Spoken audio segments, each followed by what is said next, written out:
From political exile to Hollywood royalty, Pedro Pascal's journey is nothing short of cinematic. He's the face of global franchises, Marvel's newest superhero, and one of the highest paid actors on TV. But how did he become the internet's favorite star and build a fortune worth millions? Let's find out in this episode of Behind the Riches.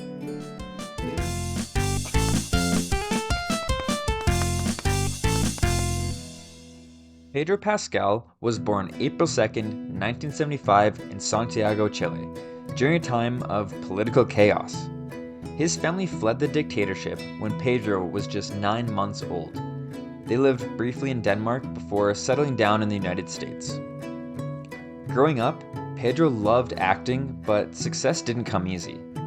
He studied at NYU's Tisch School of the Arts and spent years hustling. He worked in theater, taking tiny TV roles, and waiting tables to survive. And for nearly 2 decades, fame seemed out of reach.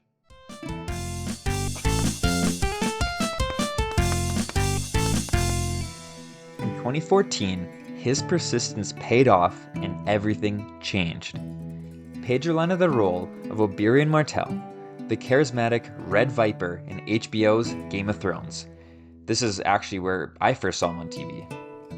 Though he only appeared in 7 episodes, his performance was electric and unforgettable. The shocking duel with the Mountain became one of TV's most iconic scenes. And this role catapulted Pedro from obscurity to global recognition and led the way to bigger projects.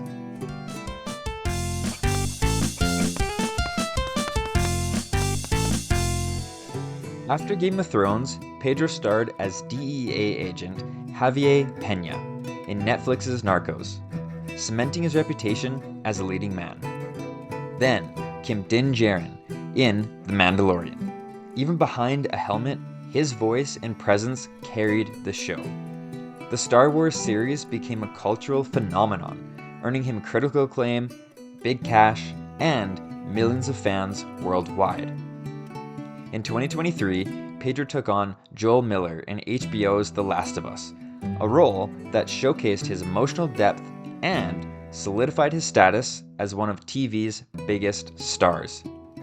He earned a staggering $600,000 per episode, earning about $4.5 million for season 1 alone.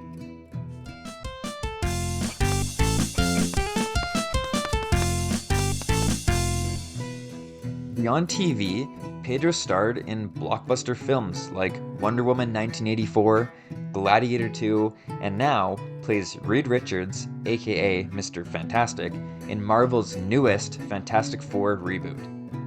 That role reportedly brought him $10 million, which is a massive leap from his early days.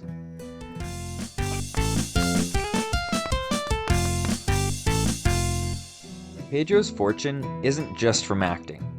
He's endorsed brands like Apple, Corona Extra, and Casillero del Diablo, adding hundreds of thousands to his yearly income. With millions of followers on Instagram, Pedro can earn around $10,000 to $30,000 per sponsored post. As of 2026, his net worth is estimated between 10 to 20 million, thanks to blockbuster salaries, streaming hits, and brand deals. Pedro Pascal's story proves that persistence pays off. From political exile to Marvel superhero, he built his empire through talent, resilience, and timing. I mean, he's literally everywhere.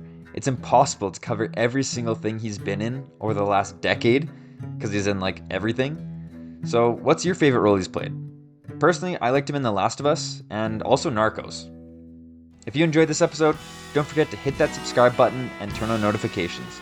Want more stories about how your favorite stars, athletes, and entrepreneurs built their fortunes? Leave your suggestions below. See you next time for another episode of Behind the Riches.